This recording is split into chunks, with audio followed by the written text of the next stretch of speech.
করলেন ফলের দাম বেড়েছে, এতে আমার আল্লাহর দোষ নয়। ফলের দাম বাড়িয়েছে ইসলামের দুশমন যারা, তারা রোজা রেখে এই যে ইফতারি একটু ভালো মন্দ দিয়ে করবে, এই সুখ শান্তি তো করতে যেন না পারে। তাই রোজার এক সপ্তাহ আগে কম থাকে, রোজার এক সপ্তাহ পরে কমে যায়, রোজার মাসটাই বেড়ে যায়। কিন্তু হাকিকাতে সে ইসলামের দুশমন, এটা আমি মানি। তাই আমি ইসলামের দুশমন বললাম। আপনি যদি না মানেন আপনাকে মানতে হবে না। আমি বোঝাতে চাইছি যেটাই, যে আমাদের মধ্যে ইবলিস কিছু লোক তৈরি করে দিয়েছে যারা আমাদেরকে সব সময় গানে ডাকে, নামাজে ডাকে না, জুয়াতে ডাকে, রোজায় ডাকে না, বাজনাতে ডাকে, কোরআন তেলাওয়াতে ডাকে না, মারপিট ফিতনাতে ডাকে, আলেমদের সোহবতে ডাকে না। আমাদেরকে বুঝতে হবে জিন্দেগি চিরস্থায়ী নয়। আমাদেরকে সুন্দর জিন্দেগিটা যিনি দিয়েছেন, যিনি 11 মাস আমাদেরকে খাওয়ালেন, আমাদের জন্য কত রকম খাদ্য তৈরি করলেন, ফলের দাম বেড়েছে, এতে আমার আল্লাহর দোষ নয়। ফলের দাম বাড়িয়েছে ইসলামের দুশমন যারা, তারা। এবার আপনি বলবেন ইসলামের দুশমনের সঙ্গে ফলের দাম বাড়ানোর কি আছে? না, তারা চায় যে মুসলমানরা রোজার মাসে রোজা রেখে এই যে ইফতারি একটু ভালো মন্দ দিয়ে করবে, এই সুখ শান্তি তো করতে যেন না পারে।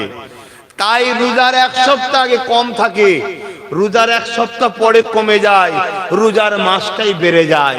তাহলে ইফতার ও রোজাকে সে ঘৃণা করে, ইফতার ও রোজাকে যে ঘৃণা করে সে ইসলামের দুশমন না দুশমন নয়? সে সূরাতে মুসলমানও হতে পারে, সকলে অন্য কোনো কেউ হতে পারে, কিন্তু হাকিকাতে সে ইসলামের দুশমন, এটা আমি মানি। তাই আমি ইসলামের দুশমন বললাম। আপনি যদি না মানেন আপনাকে মানতে হবে না।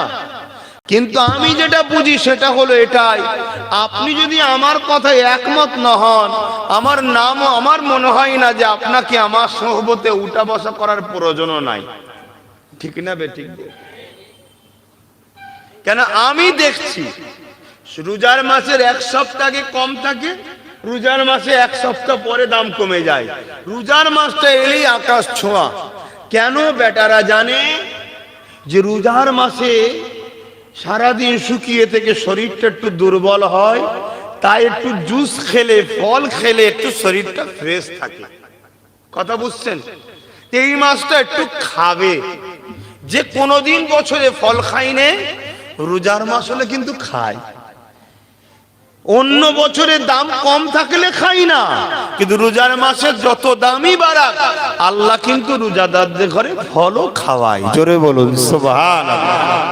কিন্তু আমার বিষয় হলো এটাই, দামটা বাড়িয়ে দেয়।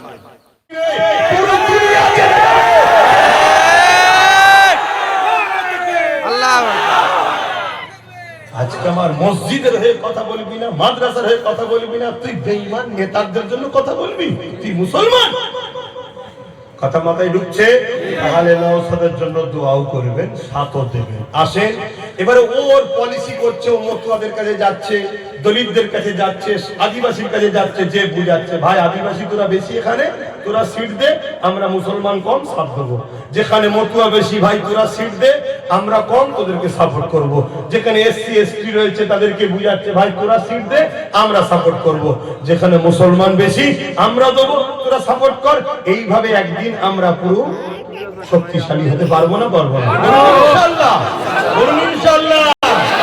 আজকে যদি কেউ একজন দুজন গাদ্দারি করলো বলে বাকিগুলো যদি ঝিমিয়ে যেত, জলসা হতো? তাহলে চেষ্টা করলে হয় না? হয় না? আজকে হয়েছে আবার চেষ্টা। এই কিছুদিন, গত কদিন আগে এক জায়গায় গেছিলাম, জলসা শুনতে গেছিল বলে মেরেছিল। তারা নিজের গ্রামেও জলসা করছে। চেষ্টা করতে হবে, হাল ছাড়লে হবে না। ঠিক না বেরি? গতদিনে যা ছিল আজকের দিন বেড়েছে না কমেছে? কালকে আরো বাড়বে, নিয়ম এটা। কথা বুঝে আসছে? জুলুম বেশি দিন নয়। জুলুম হলো ওই থামস আপ ঢালা গ্লাসের টাইপের, বজবজ করে ওঠে ঠিকই, তারপরে আবার দেখবে সবই তলায় নেমে গেছে। ঘাবড়াবার কিছু নেই, লড়তে হবে। তাই বলে যাচ্ছি, এই লড়াই চালিয়ে থাকবে, হকের পক্ষে থাকবো আমরা। জালিম যত বড়ই হোক তাদের বিরুদ্ধে লড়বো আমরা, বলুন ইনশাআল্লাহ। ভাইয়ের আমার, এই জায়গাতে এসে তার পলিসি অনুযায়ী কাজ করছে, কথা বুঝে আসছে। অনেকে বলবে যে ভয় দেখাবে, ভয় ভয় যে এইসব করলে আর করলে বিজেপি চলে আসবে।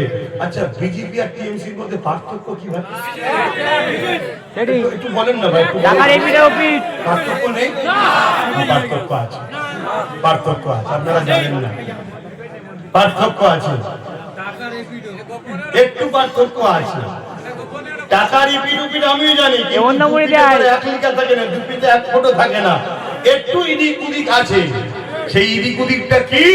বিজেপি কে দুশ্মন চিনা যায় আর একে চিনা যায় না। এ কখনো চাষি সাজে, আবার কখনো ডেইনি সাজে, ঘুমটি দেয়, ওকে চিনা যায়, একে চিনা এই